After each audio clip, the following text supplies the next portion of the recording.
And as you were saying that, Jarvis, my first thought was you better go check that over-under for Dame Lillard out here dropping 70 points Oh on folks Lord. and coming into With the building 13 threes the other fighting. night? Good Lord. Right. That's the guy. Yeah, that's the line that you probably want to watch. God help the Hogs get ready for him. And of course, they tried to do what they thought, or what some could have thought was going to be a tune-up type of game last Right. night, right?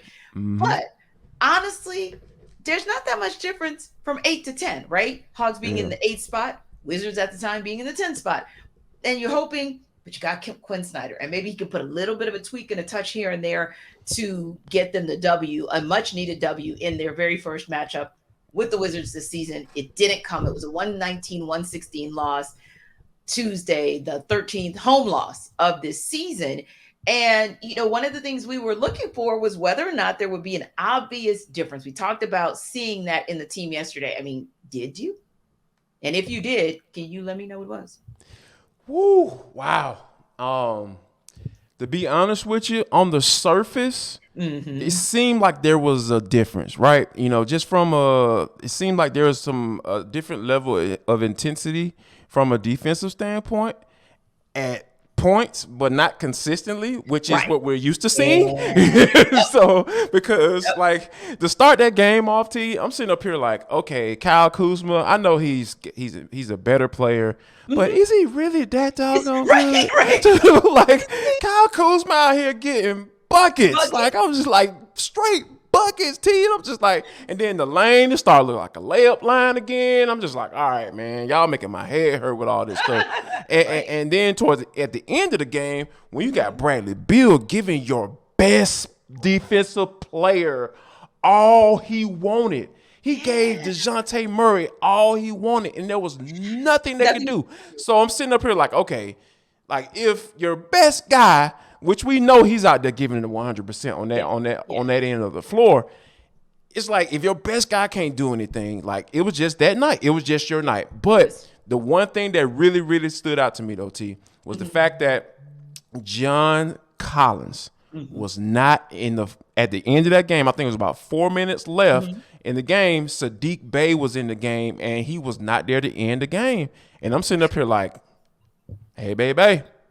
I love it. Because the man was on fire from three. When John just can't hit threes anymore. Like those days are gone, seemingly. But were they ever really here? But go ahead. I mean, like you saw the improvement, right, from year to year. Yeah, he starts shooting at a better clip. But like this season specifically, when he's shooting a three, I know it's not going in. I know for a fact. I was like, there's no chance that because he even took one in the fourth quarter, and when it went up, I was like, there's no way that ball is going in, and it was literally off the rim. And next thing you know, I seen 41 strolling right on up in the game, and I was just like, because they need that. With the type of guards that they have on this team, there are going to be open threes that you have to make. And they don't shoot enough threes in the first place. So when you have a guy, when you're not shooting that as many as you possibly can, and you have guys who you know that they're not going to go in, that is a bad combination. And I think that I'll be interested to see how this goes in these next 20 games, T. What that rotation looks like going forward at that 4 spot. And I think it's going to be very interesting to see how this plays out with Quin Snyder. And I'm so glad you said that, Jarvis. Allow me to have just a little bit of a moment where I bring in our girl, Lauren Williams. She just sent a tweet that I think is tangential to what you just said. Jalen Johnson, of course, didn't play last night. It was more of a 9-man rotation. But at practice today, Quin Snyder pointed out that we don't see many 10, 11-man rotations. He reiterated again, though, that the Hawks need JJ and that he and AJ Griffin could swap in and out of rotations. And I do believe that he means that. Like, I think that's a genuine comment for him. From him. I think he wanted to see what his top 9 were going to do in the lineup. And I think you make a great point. When Saddiq Bey is hitting and AJ Griffin is hitting, you got to leave those guys in there, because how many times did we have head scratchers when Nate McMillan would take them out at critical moments, especially AJ Griffin, and we'd be like, put AJ back in. What are you doing? Man is like literally hitting. Yeah. Yes, Like when he's yes. on, leave him in. Leave him in. Exactly. So You that's make the what it kind of adjustment. felt. Yeah, you make the adjustment. So Right. that's kind of what I just want to kind of throw that in there because I thought it was interesting based on the exact point you just made. But that said, I kind of felt like it was different coach, same result, but I'm going to give it a caveat because yes, the result was the same in that the Hawks had a 10-point lead. They blow it down the stretch. Trey gets a couple of open looks and he doesn't do anything with it. Some other things that I saw happen. 9/10 of a second left on the clock before halftime. And unfortunately, Trey gets called for a phantom foul. Trey should not have been called for that, At but you all. got the call. Yeah. So, I Yeah. mean, but you got 9/10 on the clock. Inbound that bad boy and just heave it up and see what happens. I saw a team just kind of walk off the court like, la, la, la. That bothered me, Yeah. Jarvis, because I feel like every moment in a potentially close game with a potentially close playoff race should be a dagger moment for you. Like, what if you hit that? Yeah. That could be some serious momentum, Yep. or God forbid, oh, wait a minute, Jarvis, here's a new one. What if you try to hit it and then your guy gets fouled and gets 3 free throw shots? Yeah.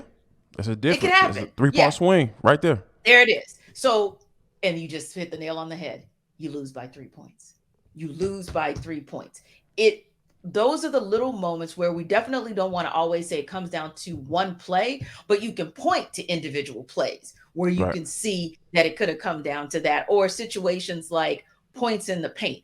I mean, folks were out there, even though Clint Capella had a good game, but it goes back to you and what you said, which is we need your whole front court to defend the paint, not just giving all of the responsibility to Clint Capella, right? Can't be all on him. So I saw that happening again. You got Clint Capella out here stealing balls and blocking. What the heck? I mean, yeah. Now, what I did like was, the turnover rate was single digits, and you and I talked about that a couple nights ago. So they were at least back to that, and I felt like they did, for the most part, take 3-pointers when they were supposed to. I didn't see a lot of threes that were just heaved up early in the clock. That's why I said I wanted to put a caveat on it, because I believe that those are the kinds of things that Quin Snyder will tweak. I believe he spent a lot of time observing last night and coaching, which is a tough balance. But I thought he did a good job of that, trying to make assessments that I do think if you give this team an opportunity, they'll do what they're supposed to do, because he's a mentally tough guy and he's going to get you where you need to be with mental toughness as well. Yeah, and that's what it's all about, because we know that, like, the speed dating process was hiring Quin Snyder and marry him to Trae Young, DeJounte Murray, John Collins, Clint Capella, and DeAndre Hunter. Like, you know what I mean? Like, hey, how you doing, Coach? I love you, Coach. Oh, you gonna get me better, Coach? Yeah, I got you, Coach.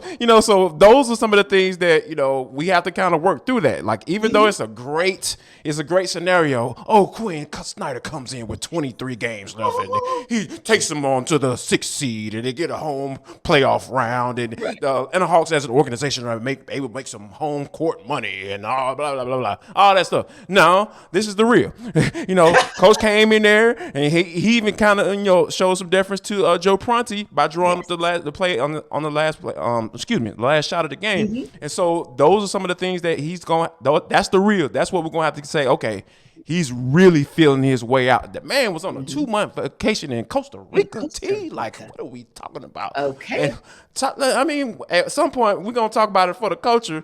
Not today, but I'm trying to get 2-month vacation life. I'm trying to live that lifestyle. What that life had known.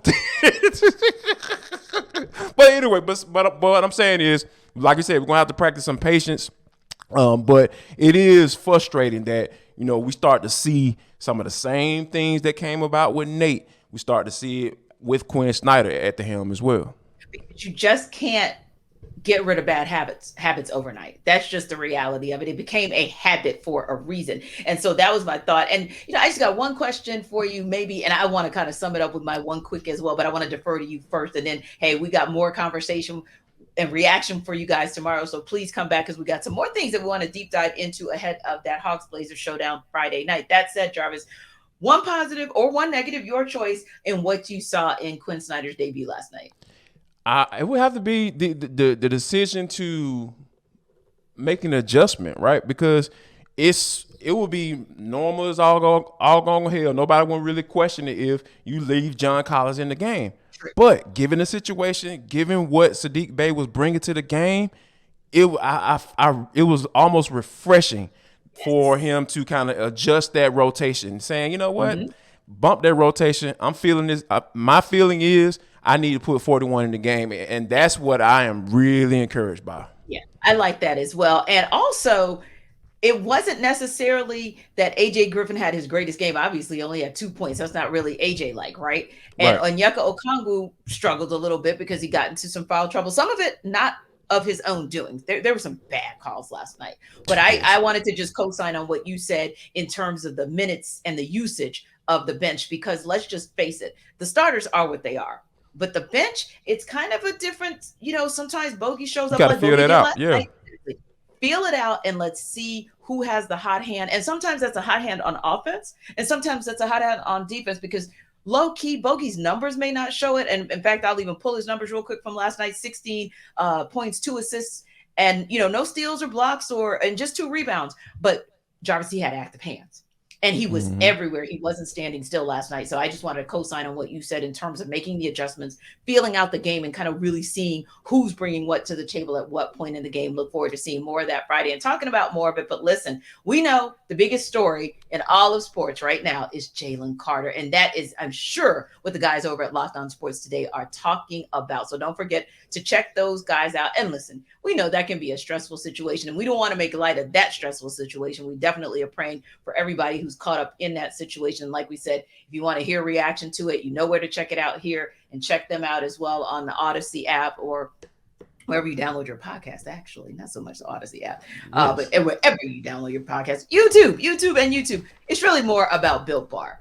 And Yes. maybe last night stressed you out a little bit because you saw Trey with the ball in his hands 2 times before the game was over, and you thought money. It wasn't money. So get yourself a Built Bar, and it'll make everything okay. Churro, almond, all kinds of cool flavors. 100% real chocolate, 17 grams of protein. What? And only 130 calories.